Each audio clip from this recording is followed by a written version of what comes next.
Monster Kids one and all to the playground. I am your host, Danvers, also known in certain dimly lit circles as John Faust. And today, we're dialing the nostalgia up to 11. My guest this week is a true shapeshifter of the stage and screen. You may know him as the ruthless voice behind the infamous mercenary and master of disguise Zartan from the classic 1980s Sunbow G.I. Joe animated series, but he's also he has captivated live audiences, writing and starring in his acclaimed one-man show Tuxedo Man, and the author of a recent book of poetry called Late Model. He may have voiced a villain, but in real life, he is one of the genuinely most kind-hearted people I have ever met. Please welcome Zack Hoffman. Hi, everybody. Good to see you. Hi, John. Hello. Hello, my little Dreadnoks out there. I was thinking about this the other day. Something popped up. I think me and an entire generation of kids learned how to say deoxyribonucleic acid from G.I. Joe. I know that wasn't you specifically, but still. No, the things that we accounted for, incredible, and synthetic people, right? Right. I mean, way in the 80s, synthetic people, the synthoid conspiracy, mind control, subliminal perceptions, all those things, and just terrific, just the creativeness, and all done with a sense of humor. Absolutely. Which is why it succeeded, I think. Yeah. It's why it succeeded that I have to pinch myself because people are calling me up going, "You were Zartan, weren't you?" And I was like, yeah. But it still holds up today. I mean, it's such a great, fun series. But anyway, I'm very, very hesitant to meet my heroes, if you will. But literally every time we've met at a convention, you have been the sweetest guy. And I just thank you for that. And I know a lot of other fans thank you for that too. But so this being sort of a Monster Kid type of situation, this podcast. Okay. We talked a little bit on email, if you had any stories, and you said something, you live in Washington State, correct? I do. I live in Washington State.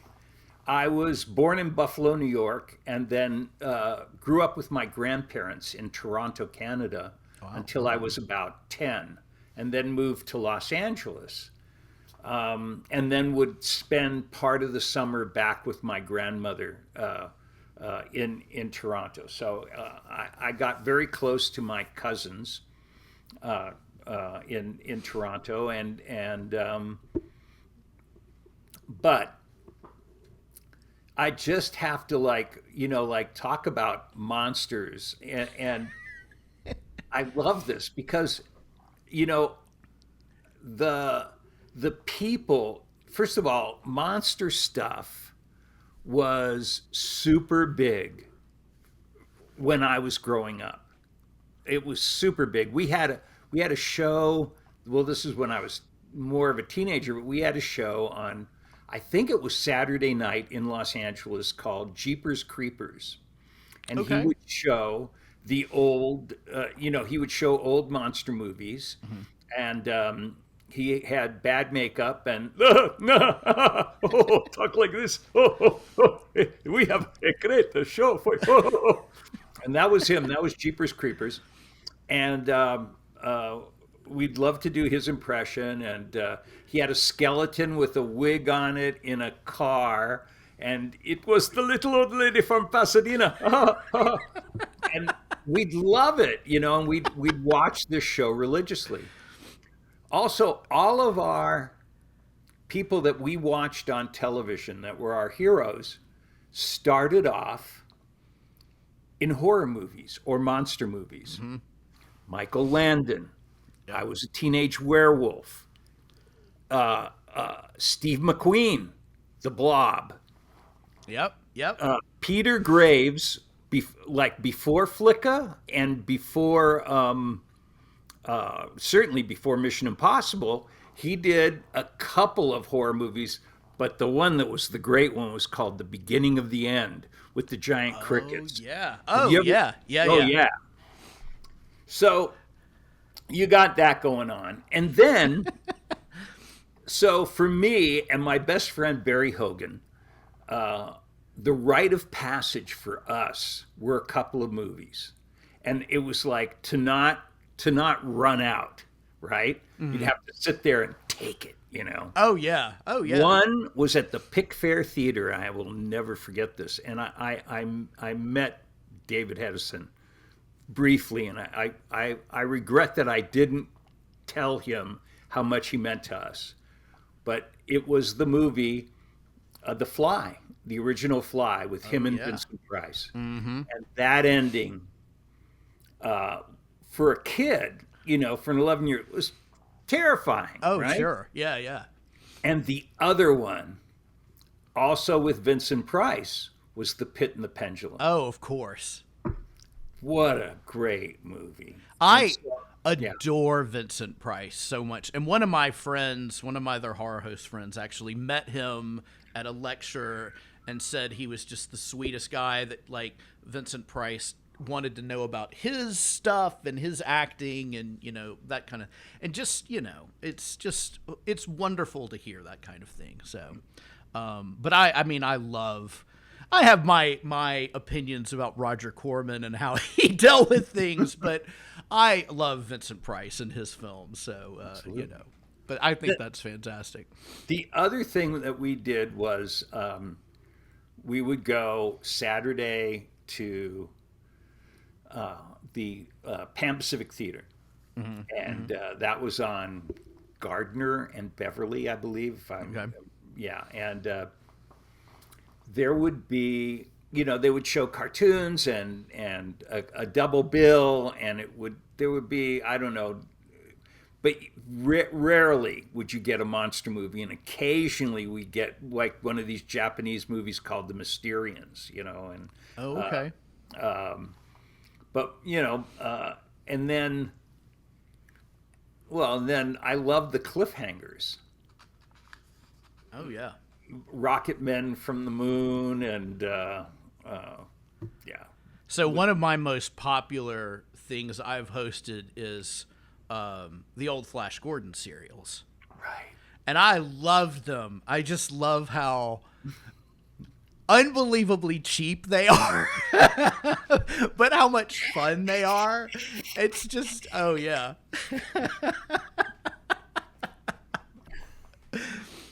But phenomenal. Yeah.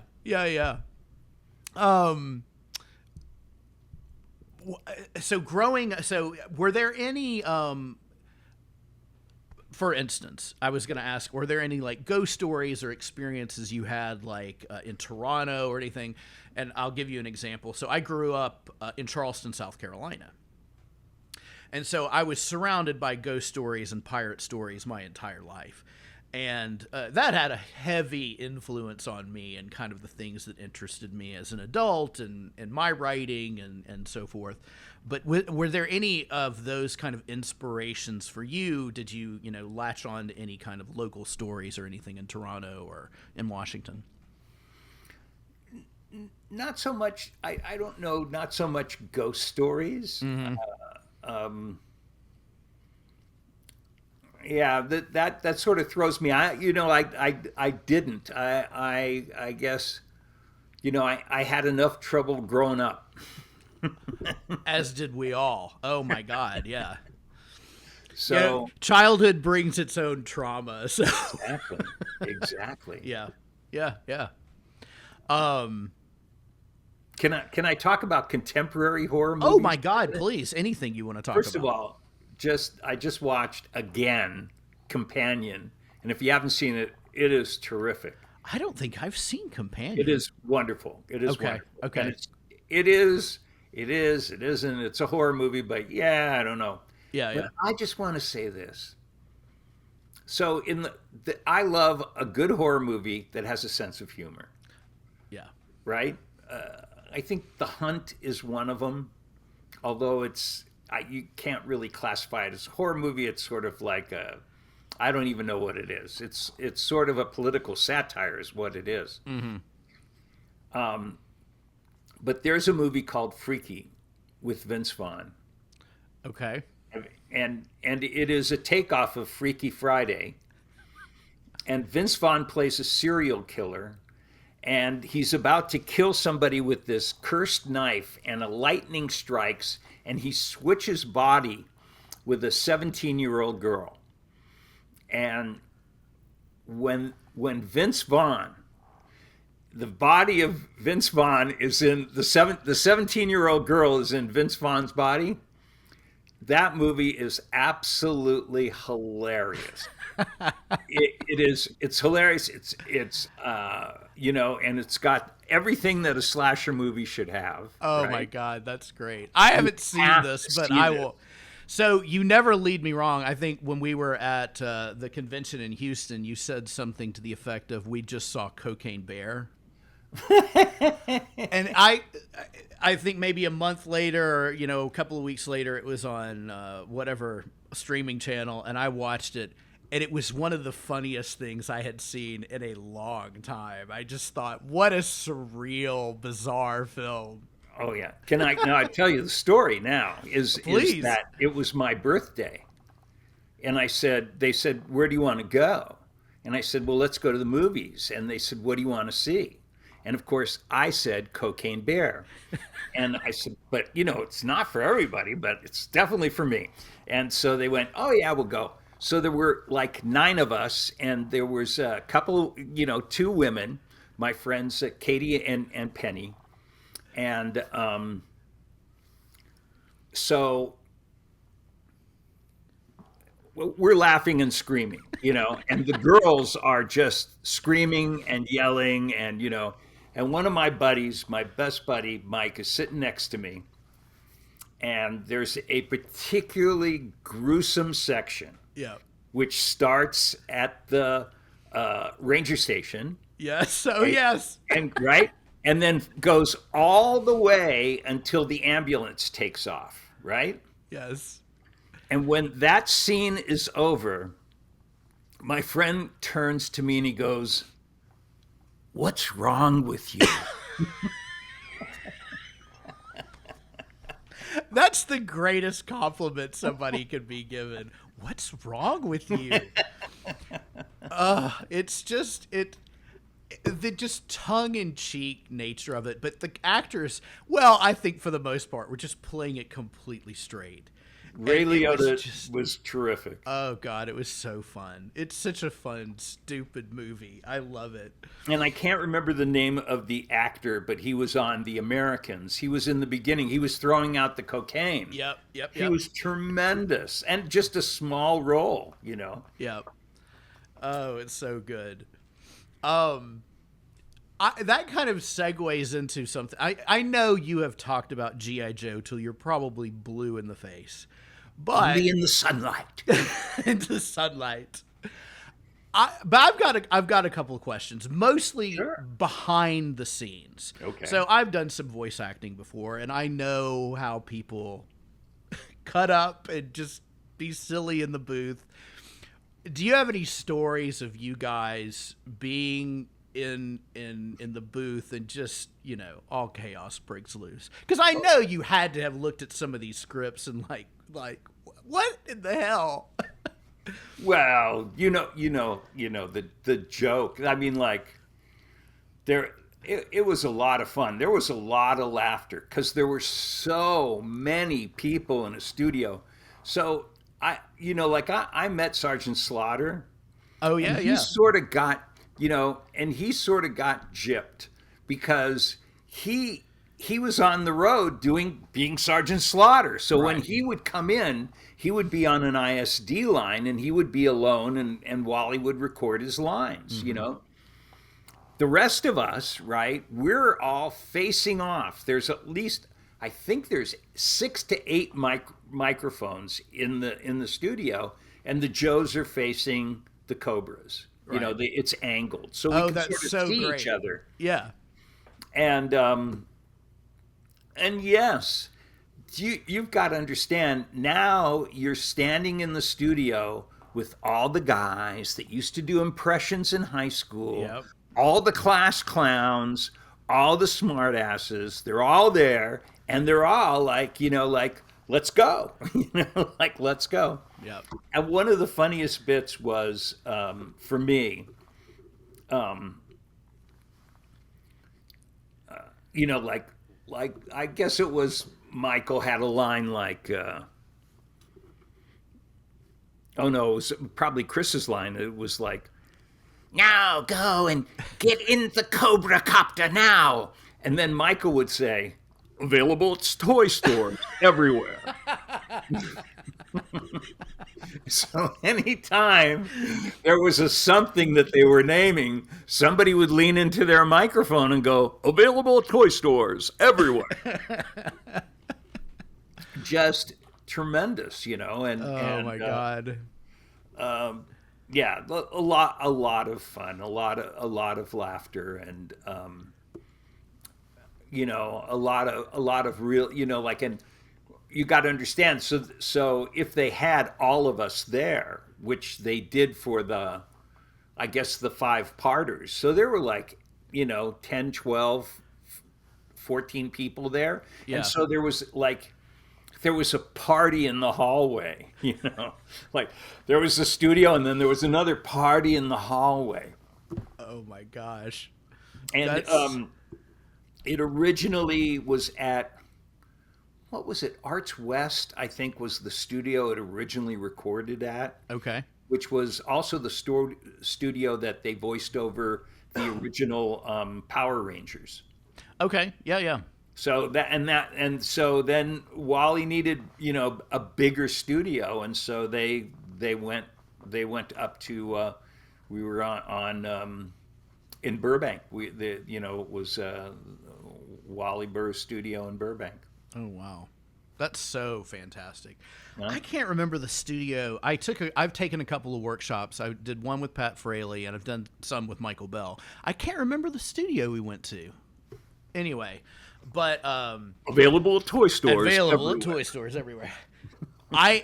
Michael Bell told me the story, and I had to corroborate it with Alan Oppenheimer, that they were with Mel Blanc, and Michael's like, oh, well, you know, sit next to Mel Blanc, and Alan sits down, and of course Mel Blanc does his thing.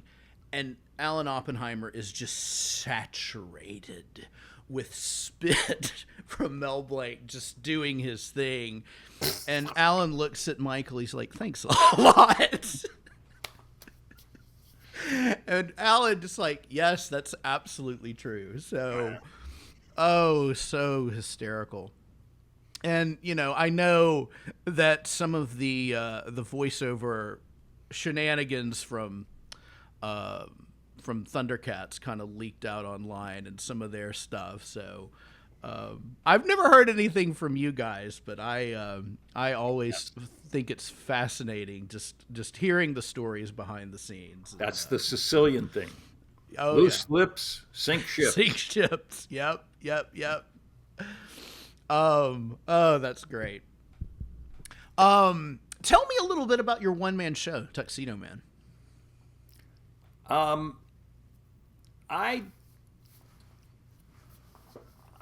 Okay. So how can I say it? So, you know, I've always seen these guys, band leaders, mm-hmm. and I got to see them, you know, like, so inappropriate, but they take kids sometimes to these bars, right? Well, what am I going to do with them? I'll bring them here.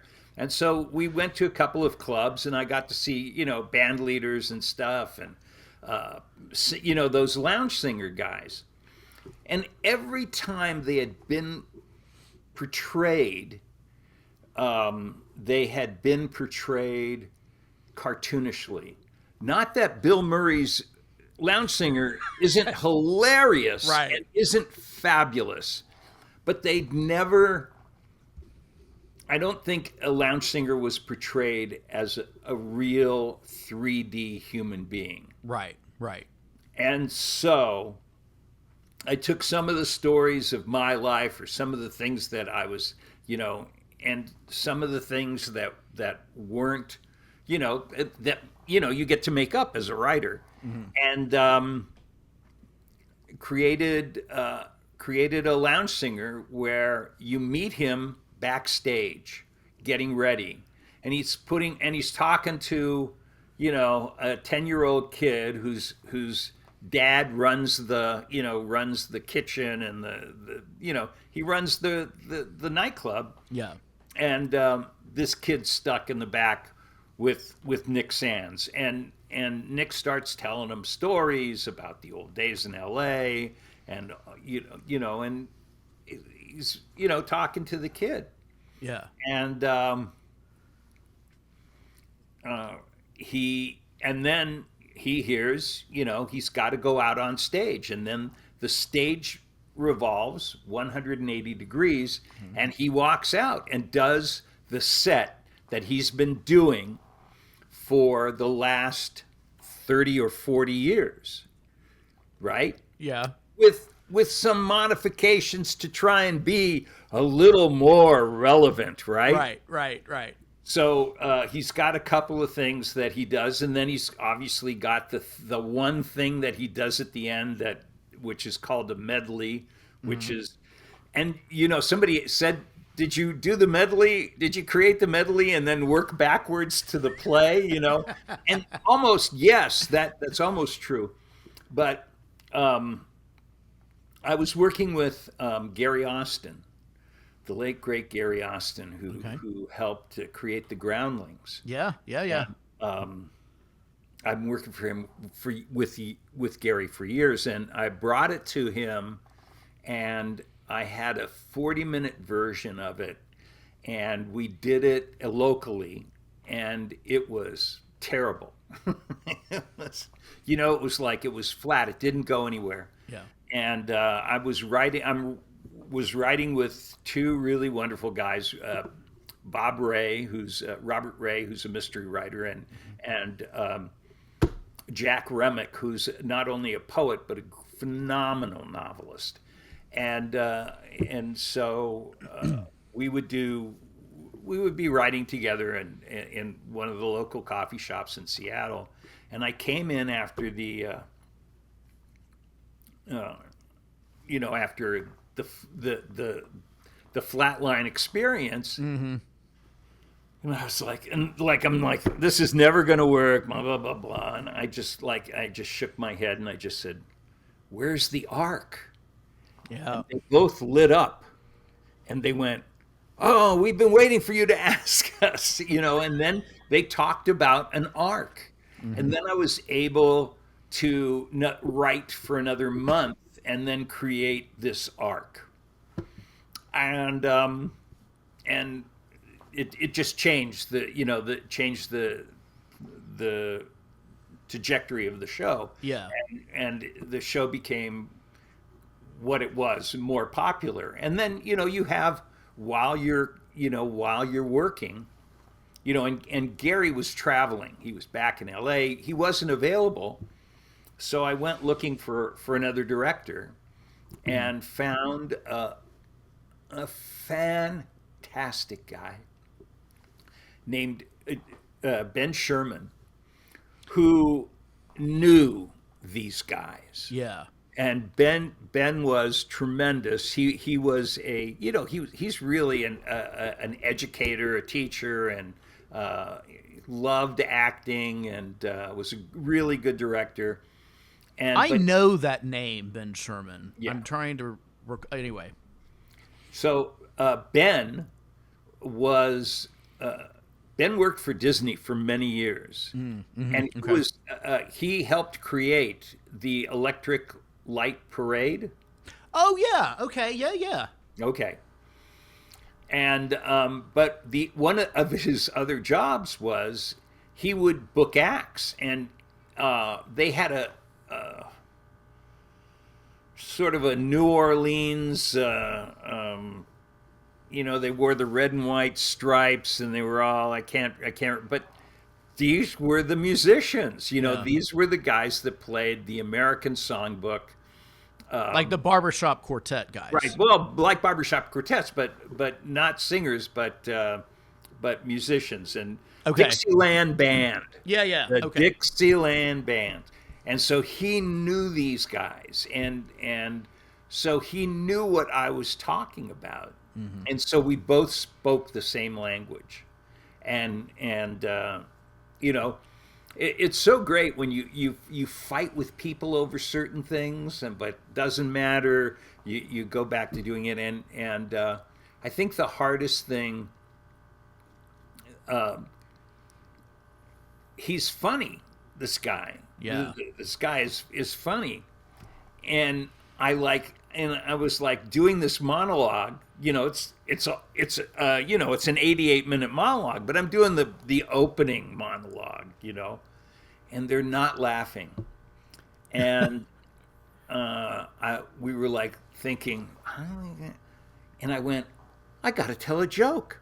I got to walk out there and tell a joke so they know it's okay to laugh. Oh yeah. It's an amazing thing when you're doing, like that's the thing about writing and about performing, wonderful. I love hearing this. So I don't know if you know about this about me. I was the artistic director of a theater company in Austin for about 10 years. Okay. And I wrote and adapted several plays for it. And after COVID, I kind of like had what am I going to do? So I'm actually going back to school to get my MFA at Emerson in writing for TV and film, which I'm so excited about. But I feel you in that process where you're just like, oh, this is not working. This is so flat. And you have to pick things apart, and you have to, and I've written comedy. Of course, I love horror, but horror is the same thing. It's like you don't want it to just be surface level. It's like these are people that are human beings that have feelings, and there has to be substance to them. They have to get in these situations organically. So, and then I work with a lot of other actors, and they talk about the same thing. It's like you go out on stage, and if you're doing a comedy, you have to like lay the groundwork so the audience knows it's okay to laugh. Right. It's these little things, but I love hearing your process with that. So Yeah. that's wonderful. And you're a poet as well, and I've looked at several of your poems on your website, and you do this every week. You put out a new. I try every week. Sometimes I fail, but yes, I try every week to put up a poem, and So come and visit. I have a small book that you can buy, and you can buy digitally or whatever. That's so when I'm at these Comic-Con conventions, yes, and I actually sell a book of poetry, it's exciting. Of course. And for my listeners out there, if you go to zackhoffman.com, you can order your book physically or as an ebook. So I encourage you to do that. I love this. I love hearing other people's process and how they, came upon things. And, I'm a kid of the 70s and 80s as well. So my parents drug me into these probably not appropriate places as well. And I remember going to some cabaret type of situation, and people were drinking, and I must have been 6 years old, and I just looked around and I thought, wow, wow, I've won the lottery. I've won the lottery. And I'm probably drinking my little Coke or something in there, and Mom's having her Chardonnay or whatever she's having. but I don't think that kind of environment exists anymore. You just, you're not going to go in with your kid to a place where everybody's drinking and having these stories and having a good old time. So, Well, I think that they want, I don't know, how do I put this? I don't think they want people to go out anymore, yeah. right? No, I mean, I This get it. this is really this is the horror movie of our Yeah. lifetime. Oh God, yeah. Is that we talked about it in college that they, I don't know who they are, but they want us all to be in our houses with our doors locked. And how do we do that? And then you see things like Fahrenheit 451, and if Yep. you look at the original one, not the newer one, but the first one that they did, or read the actual book that Ray Bradbury wrote, there's interactive TV, which exists, right? Because that's what's going on. And what did I just see? So I'm looking at they're talking about 115-inch LED, mini LED UHD 8 screen. And Oh, wow. I'm Like watching it on YouTube being unpacked, and so then putting it up. And the kicker was the best part of this. First of all, it's amazing. It's amazing, and like people who own movie theaters are probably going, "Oh no, oh no," right? And this guy, what this guy does for a living is he mounts these things. He installs large TVs. And yes, it is $15,000 to $19,000 depending on where you buy it. Right. But then you think you can get 85 inches for about $3,000, right? Yep. But so it's 115, right? He puts it up, he mounts it. He has a thing that he mounts it on. And then he walks out from behind the TV holding a 55-inch, and you just see how like it's dwarfed. Yeah. It's just like here's 55, and the thing is like there. It's great, and you bring up a good point. It's like some of my fondest memories growing up are going to the movie theater and having that experience, and that's just absolutely going away. Right, and I think that the last great experience for me as someone who enjoys going to the theater, and I still go and I still enjoy it, but it was seeing Endgame, the Avengers Endgame, with a full house of people. And when Doctor Strange's circle appeared and the first guy walks out, the audience cheered. Yeah. Cheered. Yeah. And that is one of those experiences that we may not get again. Right. Right? Yep. I had a similar experience with, I guess, the most recent Spider-Man, when you had the different Spider-Mans from the different movies come in. Yes, and, yes. Everybody's like, oh! So, it's a wonderful thing. I said, the only thing I want for Christmas is on Christmas Day, we're going to go see Nosferatu. And we went to go see it. That shows you what kind of a nerd I am. And did somebody lean in halfway across and go, "What's wrong with you?" Yes, they did. I think after he stands up and just everything is there, I'm like, "What's wrong with you?" But the people that were there because they're like, "Oh yeah, we're gonna, we're ready for this," and you just. But I've also had experiences. I think I've said this in other podcasts. It was The Dark Knight, I want to say, with Heath Ledger, and the guy next to me was literally on his phone most of the movie, and then by the climax, he's asleep, snoring, and I thought, this is just ruining the movie for everybody around this guy. So it's a crapshoot. It's you don't know. We went to the Pacific Science Center out here in Seattle and saw The Dark Knight, and it's a IMAX giant. It's the actual giant IMAX screen. And when that guy gets on the hook and goes from building to building, you're on the hook with him. It is. You're like, whoa! And this thing had just started, so it was like, I love that movie.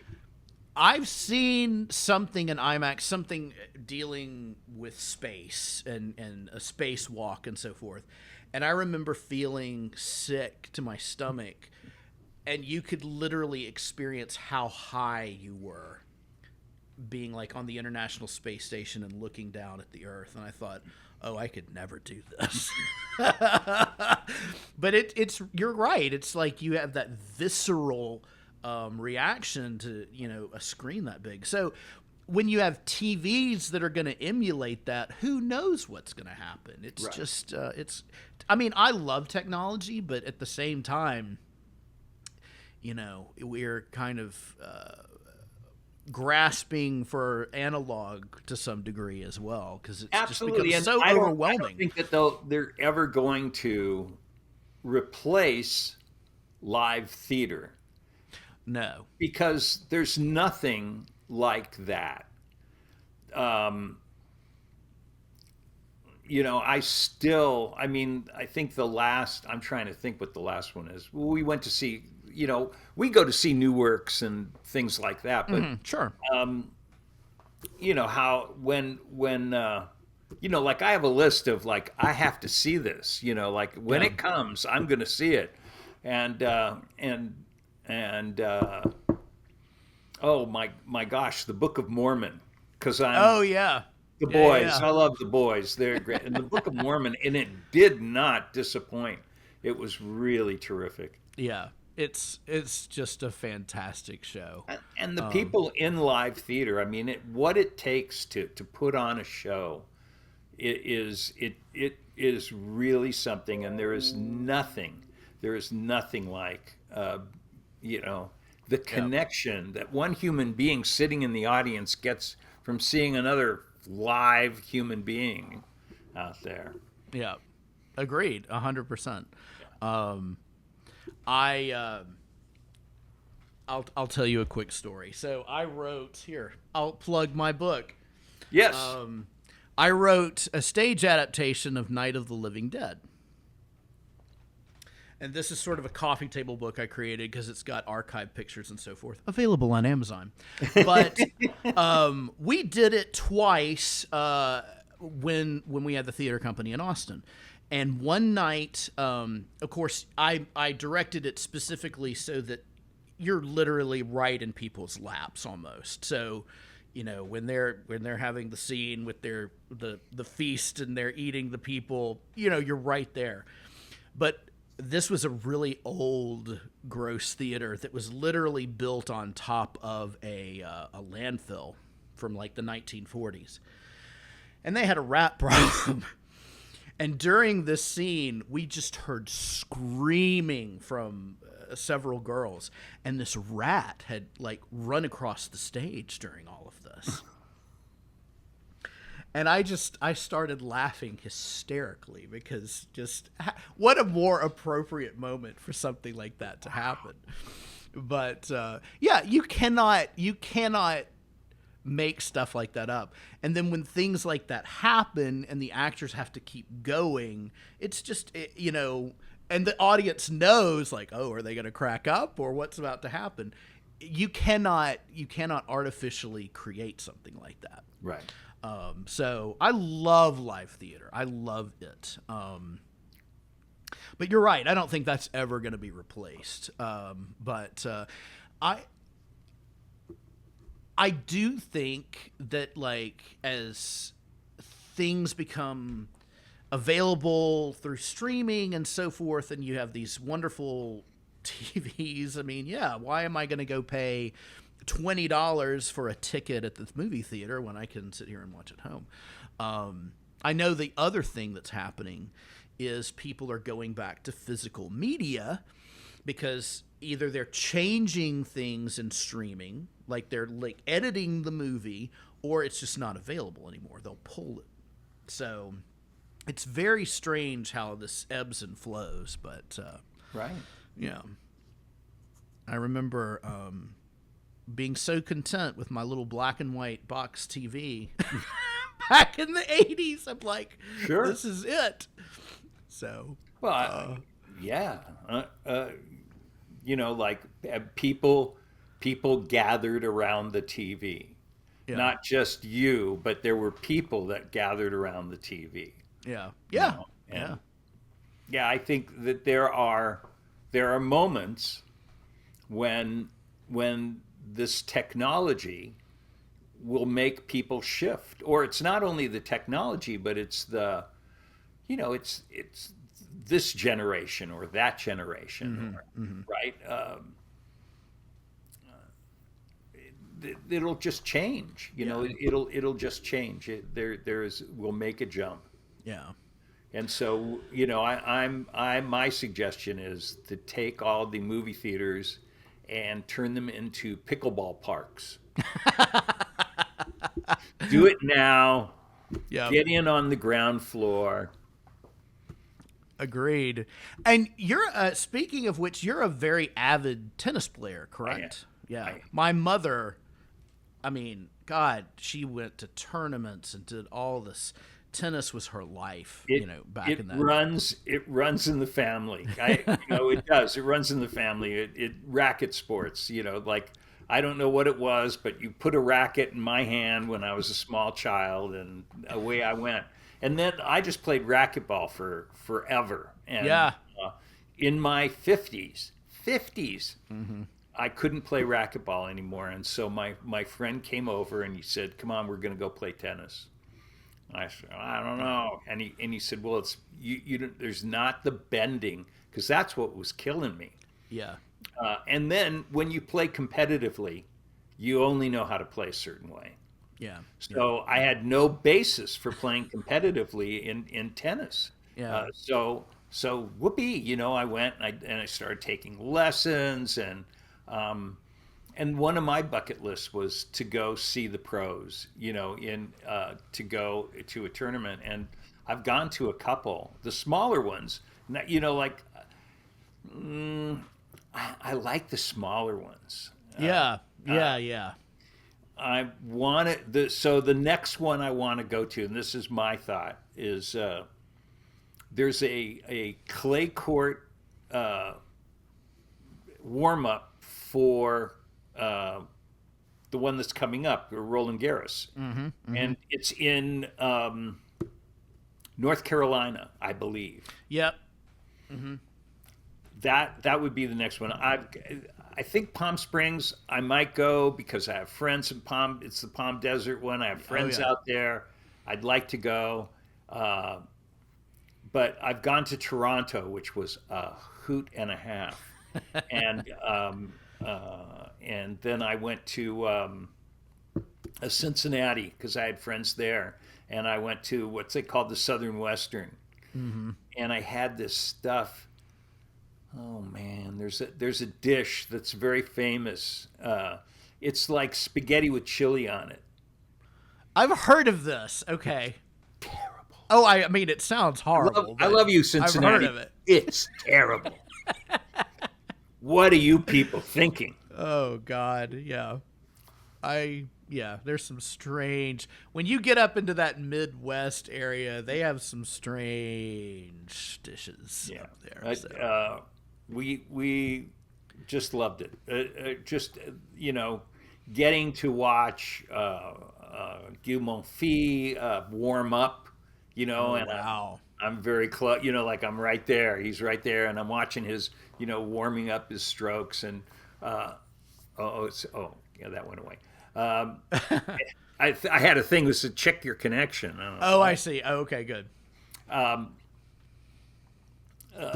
Yeah, I got to see Maria Maria Sharapova, Yeah. Venus Williams, the Bryan brothers, I just and Djokovic, and oh man, That's amazing. I mean, yeah, that's amazing seeing. I mean, that's like peak athletes, watching them, do their thing. It's well, just, and not only that, but so I don't know if you know who Felix Agar Asim. I can't. I know the name. Okay. Yeah, because my mom knows who all these people are. Okay, And, so she'll talk he's a about young it. guy, Yeah. and he's playing in a doubles tournament. He's, not even ranked. He's there. He's playing like in his first tournament, and it's in Toronto. I'm sitting with his parents. Oh wow! Why? Just because the seat opened up, It's like, oh yeah, he's great. Watched. There was a guy named Riley Opelka. Okay.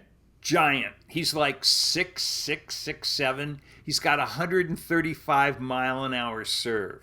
Oh my gosh. Amazing. And I got to watch him doing it and sat behind his coaches. Right? That's amazing. Oh, it is. It is. You just like that's like, well, that'll never come around again. That's phenomenal. Yeah. That's crazy. He was great. He was great. Wow. I mean, how it almost blows my mind that you're behind these coaches or with these parents, and you're getting that kind of perspective on watching these people. And you're right, you'll never probably have something like that again. No. So crazy. I want to kind of go back to the theater thing real quick. Okay. You and I first met at PowerCon, and it was, I guess, one of the anniversaries of the Power Tour. Oh, wow. Okay. Okay. The He-Man, She-Ra, and the Masters of the Universe. That's right. Okay. And you were in this this tour, correct? The tour, yes. Yeah. The North American tour, a year and whatever, a year and a half or a year and a couple of months. And we went across the United States twice and then up through Canada and back. And so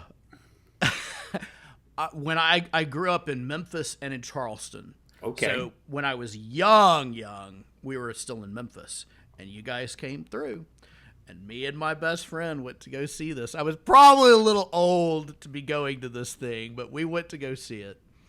So I was right there in the audience watching you guys. I remember. Wow. I remember it. So there were two of us that were live. Yeah. And then that was my job. I had like 2 or 3 jobs, but one of them was obviously to make you believe that the other characters were live as well. Yeah. Between our interaction, that you weren't sure that it, and they did use, I just saw them, She-Ra and Alan Oppenheimer, and Melody, Melindy Britt. Mm-hmm. Yes. So, and that was my job, is to make them as real as possible. And, and then, but you're talking about the actors that were on stage. the actors that were on stage were lip syncing Right. the lines to the actual, as great. They were great performers as well. Yeah. But I can't remember their names, but one of them is a voice actress herself. Oh my God! You should interview. And she just Leslie got nominated Wadsworth. for something on the. Yes. Anyway. Leslie Wadsworth. Yeah, Leslie. Leslie God, Wadsworth. she's such a sweet person too. Yeah. She's the greatest. Yeah. Jack and Les and Doug Howard, who was with what band was that? Todd Rundgren. Rundgren. He was with Todd Rundgren for many years, and great musician. just a Yeah. terrific musician, and he was songster. And Oh, so, that's and right. Okay. right, and he was like, I don't know, I couldn't have done it. Wherever it was, like, okay, dog, and they'd take him up 150 feet, and he'd come down, ready, yeah, power to, and I'm like, oh man, I hope he lives. Oh my God. And, yeah. It's like I remember pockets of things, but speaking of like being maybe a little too old, I knew that was like John Irwin's voice, and I'm like, wait a minute. So, God rest his soul. Right. But yeah, I just think it's hysterical, and I mean, I can't imagine, performing for like 10,000 like 5-year-olds probably. Well, and then, yeah, I don't know if you remember this. We had to come up with the Eternian salute, and we created this, this thing at the end of, like the three of us, we, Yeah.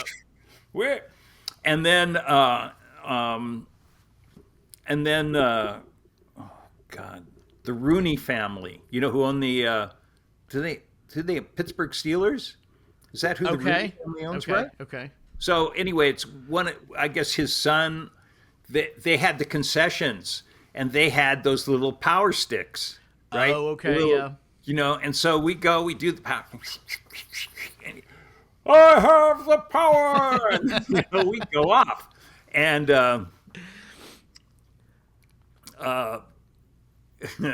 we go off, and then we'd come back, and then there'd be all these, like there'd be 5,000 light sticks. Light sticks on the stage. Oh my God, they made a killing. Oh, I bet they did. Killing. I mean, that was at the peak of its popularity. So yeah, it's crazy. It was a great show. Am I remembering this correctly? You sang like an opera ballad? Or am I making this up? You could. Okay. What? Who? Where? Yeah, I say you played Man at Arms. Is that correct? I played Man at Arms. Okay. Was there a moment where there was some sort of singing that Yes, you did? at the end. Yeah, I was singing at the end. Okay. Okay. You can be a was hero. A long You can be time anything ago. you want to be. Yeah. And I know there's video of this, but it's been so long. And, when you're a kid, you're like, oh, yeah, this, so. Yeah. Who knows how I'm remembering correctly or not. Right, and you just don't get the scope of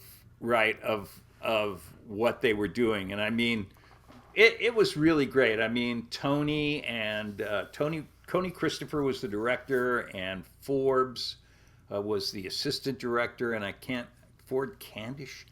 I'm trying to remember all the people, and the choreographers were really great. And then my buddy Gus Parks did the fight choreography. Oh yeah, I remember Gus from the convention as well. Yeah, and He-Man disarms me on stage, and then he throws me back my sword. And let me just say, I wasn't the most athletic person. I wasn't the He-Man, who is like lifting weights or anything. I'm like, yeah, what? I'm wearing 50-pound neoprene suit, and you're gonna what? Throw a sword at me? Yeah. So, but and that's what you do. You become. I'm a living. I'm a living action hero. A living action, whatever it is. You're a living action figure. A living action figure. Yeah, That's yeah. exactly it. And so, yeah, you catch the sword, and you make moves. Yeah. You commit to that moment, and Absolutely. it's like anything else on stage. It's like you have to like commit to it, and but I can't even imagine being in those costumes and doing that stuff, and I'm sure you were exhausted just by the schedule. I will I will tell the story. Can I say a bad word on? You can say anything you want. Look, there's been a lot of bad words on this show. Oh, okay. Well, it's just one, but so I'm live. I've got the Janet Jackson mic and whatever, and we do. You see, it's coming. And so we do our first show. We're in Baton Rouge, Louisiana, and it's been Hell Week, right? Yeah. It's been 5 days of just hell, being in that costume, which could probably walk away from me by itself, and then doing the show. And like tech rehearsals, getting the lights right, it's hours and hours and hours. And it's tedious. And it's tedious. And then you finally do the show. And at the end of that first show, I was exhausted. And I walk off and I look at the dresser and I say, get this shit off of me. And I'm live. Oh, no. Oh, no. They're going to be mean to me. Okay, so then Bob, who's the engineer, is like, so he would like, every time I'd say my last line, that he'd kill me before anybody else. He'd like, and I like apologized 50 times. Didn't matter. Done. Zach. Oh, Rule one. Don't leave Zach on. So I was in a production of Sweet Charity. I was playing Oscar. Okay. And I had to pee so bad. My scene is over and I run into the bathroom and you're like, oh God. And my mic is live. So yes, I've had a similar experience.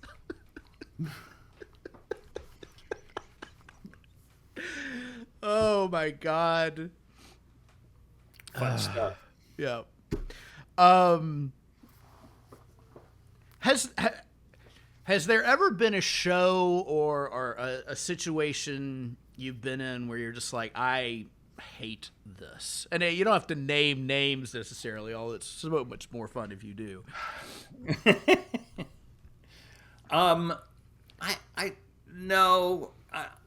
I think that there are times when it didn't work. Yeah. It just didn't work, and not that I didn't want to be there or like it just didn't work. I think of doing Tony and Tina's wedding, and which was it was tremendous. First of all, it's a large cast. It's about 25 people, and I love improv. That was my thing, improv. Yeah. And so it's like doing the Bruce Springsteen show of improv, 2.5 hours, maybe 3, live, and that's it. And you're doing it live. And I had a great part. I was the second banana. I was the priest. So, they'd get married to, I'd marry them every, 4 nights a week. Right. And so... Twice on Saturdays. Twice on, exactly, and twice on Saturday. There you go. And we would, and we can talk about matinees after this, but sure. So here's the director has this thing, and everybody, the amount of drunkenness, not reality drunkenness, but the cast, as actors are right. supposed to be wildly drunk by the end of this, and we come together. The videographer brings us all together for a pose, and we hold the pose, And that is where the audience realizes that the play is over, and we get our applause at that point. That's your curtain call. During the freeze, at the end of this wild 2.5 hour craziness with dancing and singing and drunken priests and marriage and the whole thing, and then the freeze. Yeah. And those people never froze. 25 people, there was no freeze. There are people still moving and stuff like that.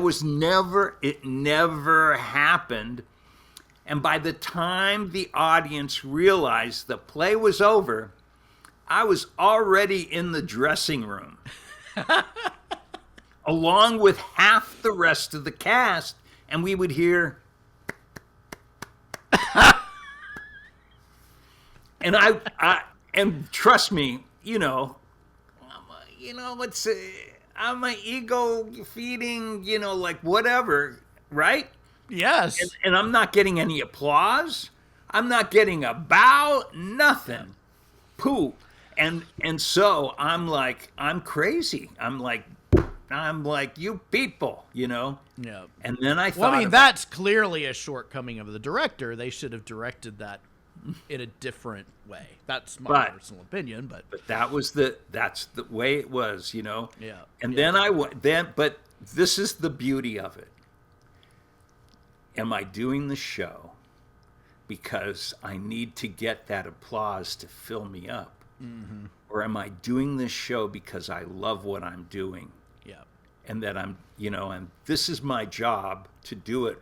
Whether one person claps or nobody claps, it's my job to do this and do it the best I possibly can, and connect with the audience and make people laugh and have this great, wonderful time. And it was it was a shift. Yeah. It was a shift for me. Just absolutely was, it's a wonderful thing. Yeah. And it takes a lot of maturity and inner thought to be able to look at your work and yourself in the situation and think, why am I doing this? So, I think that's great. A lot of people don't ever come to that conclusion. So, and then there are matinees. Oh yeah. Where God. Every person, let's take my 80-year-old mother to a matinee. And I remember one of my earliest theaters, we did William Saroyan's The Time of Your Life. Mm-hmm. And my mentor, one of my instructors, Marty Taras, was directing it in West Los Angeles. And we did The Time of Your Life, and it was Sunday afternoon. And we're doing the show, and people are talking through, oh, look at her. She's such a nice looking woman. Oh, look, he's sitting at the bar. He's having a drink. Look at him. I was like, we're like nuts, Oh my God. But that's the matinee, right? My friend, I'm telling his story, but I will really quick. But no, please. My buddy, who he's passed away, but Doug Maines was in a production of 1776. Oh yeah, I've done 1776. Oh well, then you'll appreciate this. So I played Edward Rutledge. They decide it's July 4th, and they decide to to all the people that became naturalized citizens to the performance, mm-hmm. right? And so it was, sold out house. He said they got there and it was like a bazaar, people were like, they brought their cows and their horses. No, I don't know what they brought. Okay, like it was like, like people are walking around and Yeah. talking, milling. They don't know about the theater or whatever, and it's so they're doing a show on stage, and what like a farmer's market is going on in the first 9 rows of the thing, right? And so they get to the part where the signing of the Declaration of Independence, and somebody says a line, and one of the actors goes and starts laughing, and you know how the contagious laughter? Oh yeah. And they're all crying. They're crying. They're laughing so hard because this has been going on for an hour and 20 minutes, right? The best. Just the best. Oh God. That's crazy. I don't know if I have an experience that can top that, but that's nuts. I don't. All right. Well, I have one final question for you, Okay. and then I'll let you go live your life. Not guilty, Your Honor. Okay. Okay, that was the question. There is I almost want to call it an urban legend. Yeah. In the G.I. Joe movie, it is said that there is a scene, I can't remember her name, but Zartan's sister, Zarana. she goes into like a pond or a lake or something. That was originally going to be a nude scene. Is that true? And then they changed it. I have no idea. Okay. Again, this is sort of an urban I wasn't legend. privy to Zarana's scene. Like I came in. Like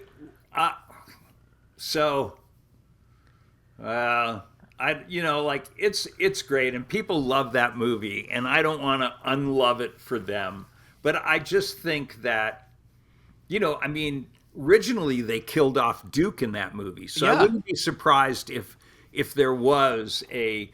I can't believe that there'd be a nude scene, and I mean, I can't either, but you Yeah. know how, like, stories, especially over however long it's been, I don't want to even say anymore, but people add to things, and it gets blown out of proportion, and that's one of those. And that's one of those instances. Like, I don't know that's. No, really I don't. the I don't. case. I don't. I can't think that they would do that. Yeah. I think the failing for me is that,